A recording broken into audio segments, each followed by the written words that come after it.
Several important stories now involving the Gaza Strip.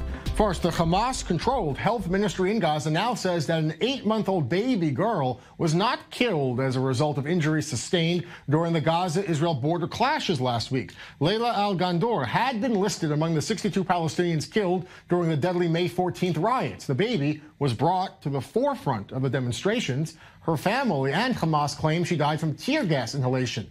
A warning that some of this upcoming funeral footage may be upsetting for you.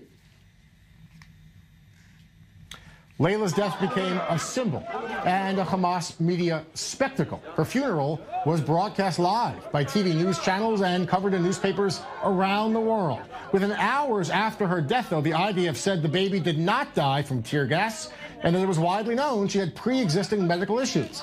Hamas is now confirming that the baby did, in fact, have a congenital heart condition. They have ordered a full pathology report and removed her from the list of so-called martyrs.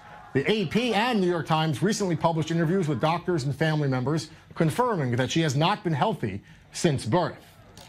And a major decision by Israel's High Court concerning the IDF's use of live fire in the Gaza border riots. The High Court rejected 2 petitions from human rights groups against the IDF rules of engagement. The panel of 3 judges ruled unanimously. The organizations have argued that the IDF policy violates international law because snipers were using deadly force on unarmed people from hundreds of feet away who did not pose an immediate threat to soldiers' lives. The IDF argued that Hamas is a terror group, that they're pledged to mass murder of Israeli civilians, and they were using the demonstrations to plot cross-border attacks. The justices ruled there is no doubt Hamas deliberately mixed in terrorists with civilians, and the IDF use of force policy is justified. And the Czech foreign minister issued a rare statement in outright defense of Israel's handling of the Gaza riots, breaking the European Union consensus. The foreign minister, Martin says the Gazan attempts to breach the border fence could be seen as terrorism, and Hamas alone is responsible for the deaths along the border.